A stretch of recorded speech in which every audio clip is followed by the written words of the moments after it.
In this presentation, we're going to direct you in what you will soon be doing as you interact with the reading material, with the video that you watched, and with one another. In this fifth video, 5B, we're going to be looking at some of the specific research methodologies that are available to you. Now, in doing that, we're going to learn how to study the unseen and the unknown. Up until this point, I think just about everything that you've ever done has focused on the seen and the known. You learn mathematical formulas, you study history about who did what, when, how certain battles affected the course of world history, things of that nature. But with culture, we can study the seen and the known, but that doesn't really get us anywhere. We have to delve into those foundational belief structures that produce those outward manifestations of culture. If we don't do that, we're simply tourists that go, we see, we come back, we have a few pictures and a few stories, nothing more. But we can come to understand the unknown, actually in many cases better than those who actually live in and practice that culture. In that way, we can come to understand sometimes those worldviews of others even better than we can understand our own worldview. That's because the worldview that we hold is often hidden from us because it was taught to us in our infancy and by the culture around us. So that's what we're going to be doing today, learning how to study those cultures of others and get to those foundational belief structures out of which they are built. The first methodology we're going to look at would be something called ethnosemantic analysis. Ethnosemantic analysis is where we study the domains, the categories, and the taxonomies. Now, if you're sitting there saying, now what in the world is this guy talking about? It sounds pretty complicated, but it's actually really pretty simple. Taxonomy is a group of categories. Categories is kind of like a group of domains. We might say, for example, in the material world, animals. And among the animals, we would then have four-legged animals, and we might have winged animals and things like that. We would develop that into these taxonomies, which show the relationship of one to another. We learn this by cultural immersion. This is not a way that you can study another culture from your rocking chair, from your desk, from your sofa, something like that. You have to get out and you have to live the culture. And in living the culture, you start gathering data. Now, what's data? It will be those observations you make of how people do things, how they greet, how they use language, how they interact, how they prepare their food, their considerations for hygiene, things of that nature. As we begin to categorize those things, as we see how they do stuff, as we analyze the way they live, we start then to develop this sort of schematic. We build this schematic much the way an electronical engineer would develop the schematic of a new computer that he or she may be designing. And in doing that, we say this part goes here, that part goes there, and this is how each one of these parts combine to develop the whole.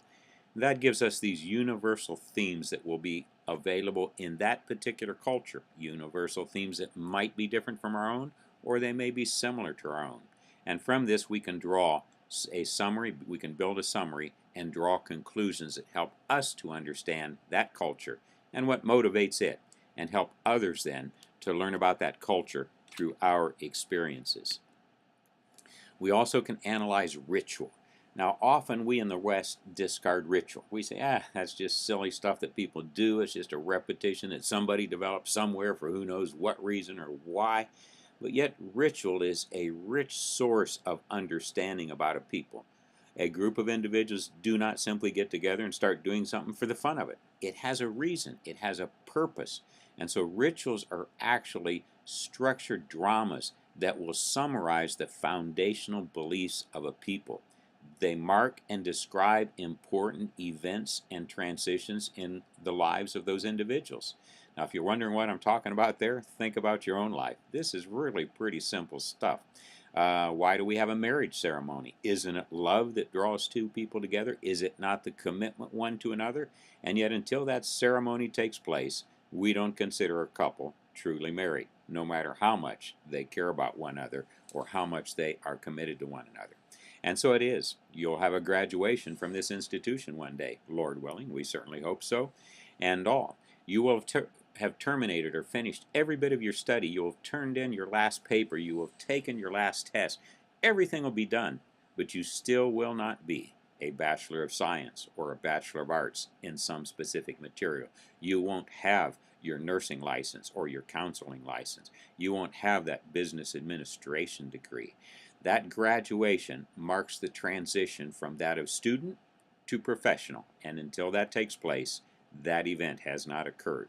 And so these rituals help us to construct the social reality that we live and that we share with others. And they reenact the foundational beliefs and they reaffirm the basic core values of our society. That's why they're so critical and so helpful in understanding worldview.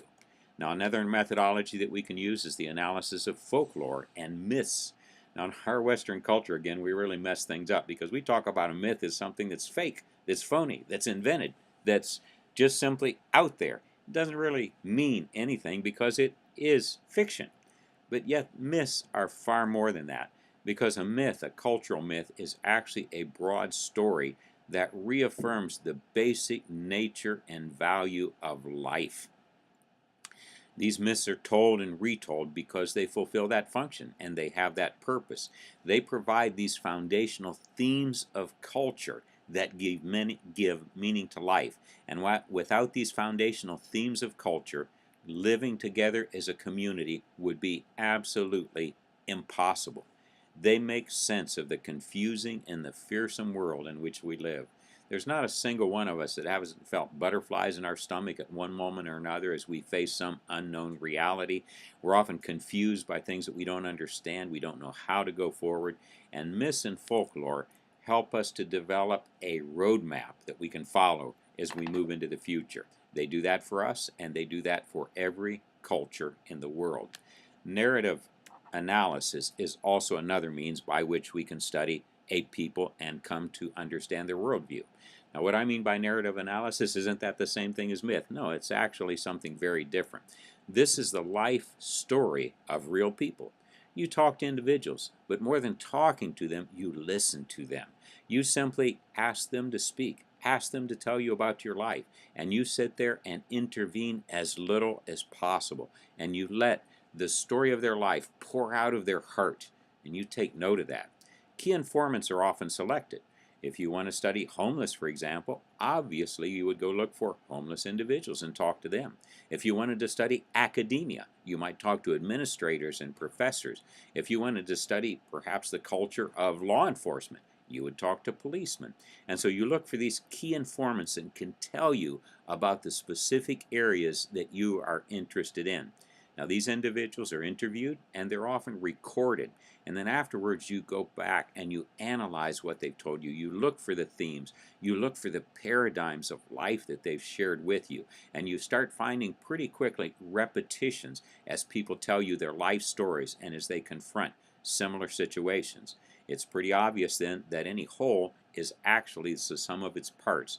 And so as we come to understand a significant number of narratives of the individual stories of people, we can start to understand the culture that they make up, because these recurring themes that emerge tell us what they struggle with and how they solve those struggles.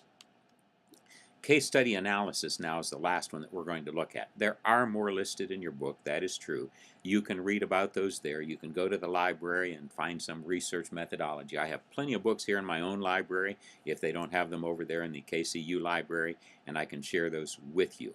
But we'll study right now, or consider right now, case study analysis. Now, case study analysis, as you probably figured out, is one of those methodologies that to some degree overlaps with what we've already looked at. It may be a bit different, it may be a bit the same. It may grow out of one of those, or it may lead to one of those other methodologies.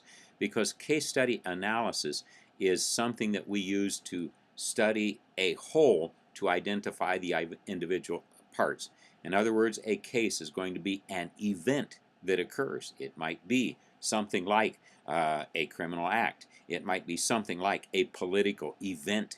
It might be something like a national disaster. And yet when you see that event occur, you start looking at the phenomenology. In other words, what actually happened there? Who did what and why?